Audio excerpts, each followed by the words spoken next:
ઉપલેટા તાલુકાના કાથરોટા ગામે આમ આદમી પાર્ટીની ગુજરાત છોડો જનસભાનું આયોજન કરવામાં આવ્યું છે। ખેડૂતોને પૂરતા ભાવ ન મળતા હોવાથી થતા અન્યાયને લઈને સ્થાનિકો લોકો આવનારી ચૂંટણીમાં વિસાવદરબારી કરવાના પૂરા મૂડમાં છે।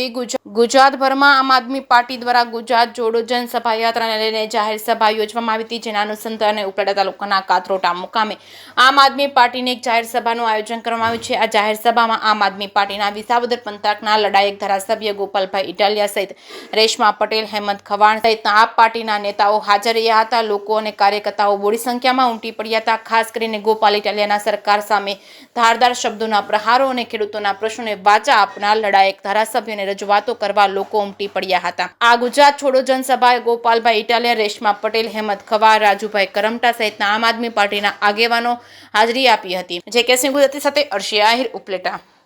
આજે ઉપલેટા તાલુકાના કાથરોટા ગામના સરપંચ શ્રી રામશીભાઈ, એમના ધર્મપત્ની અને તાલુકા પંચાયતના અપક્ષના સભ્ય બેન, એ સિવાય ભાજપ અને કોંગ્રેસ પાર્ટીમાં સાથે જોડાયેલા અનેક એવા સક્ષમ આગેવાનો આજ રોજ આમ આદમી પાર્ટી સાથે જોડાયા છે। ખૂબ મોટી સંખ્યામાં આજુબાજુના ગામના ગામજનો, કાથરોટા ગામના ગામજનો, બહેનો, ખેડૂતો બધા ઉપસ્થિત રહી અને આ કાર્યક્રમની અંદર એક સંકલ્પ કર્યો છે કે આવનારી ચૂંટણીની અંદર ભાજપને હરાવી અને આમ આદમી પાર્ટીને જીતાડીશું। જે રીતે ગુજરાતભરના ખેડૂતો સાથે, યુવાનો, મહિલાઓ, બધા વર્ગ સાથે અન્યાય અને અત્યાચાર થઈ રહ્યો છે, નાનામાં નાની વાત માટે કોઈ સરકાર સાંભળવા તૈયાર નથી। નાનામાં નાનો પ્રશ્ન હોય તો પણ કોઈ સાંભળવા તૈયાર નથી। એ પરિસ્થિતિને બદલવા માટે આમ જનતા વિસાવદરવાળી કરવાના પૂરા મૂડમાં છે અને આવનારી તાલુકા જિલ્લા પંચાયતની ચૂંટણીમાં આખા ગુજરાતમાં વિસાવદરવાળી થવાની આ વખતે શરૂઆત થવાની છે। આજે ઉપલેટા તાલુકાના કાથરોટા ગામે આમ આદમી પાર્ટી દ્વારા ગુજરાત જોડો જનસભાનું આયોજન કરવામાં આવેલું, જેમાં ખૂબ જ મોટી સંખ્યામાં ગ્રામજનો અને આસપાસમાંથી ઉપલેટા તાલુકામાંથી લોકો, આગેવાનો, રાજકીય આગેવાનો, સામાજિક અગ્રણીઓ ઉપસ્થિત રહેલા।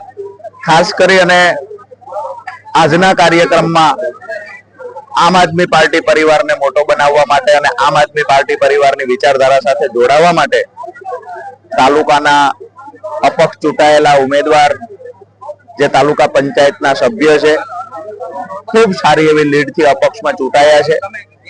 બેન આમ આદમી પાર્ટીમાં વિધિવત રીતે આજે જોડાયા। સાથે જ કાથરોટા ગામના સરપંચ, લોકપ્રિય વ્યક્તિ એવા રામશીભાઈ આહિર, એ પણ આજે આમ આદમી પાર્ટી સાથે જોડાયા છે। ખૂબ મોટી સંખ્યામાં લોકો દિવસે દિવસે આમ આદમી પાર્ટી સાથે જોડાતા જાય છે। એક વાત નક્કી છે કે ગુજરાતમાં હવે લોકોએ મન બનાવી લીધું છે કે ભાજપ કોંગ્રેસના ગઠબંધન સામે જો કોઈ વિકલ્પ હોય તો એ માત્ર આમ આદમી પાર્ટી છે। આજે ગુજરાતના છેવાડાના ઘરમાં રહેતા વ્યક્તિ પણ આમ આદમી પાર્ટીને પ્રેમ કરે છે। તમામ ખેડૂત પરિવાર, ગરીબ પરિવાર, મધ્યમ વર્ગમાંથી આવતો વ્યક્તિ, બેરોજગાર બનેલો યુવાન આમ આદમી પાર્ટી અપેક્ષા, આશા રાખીને બેઠો છે કે આમ આદમી પાર્ટી અમારો અવાજ બનશે। 30 વર્ષના ભાજપના શાસનથી લોકો કંટાળી ગયા છે।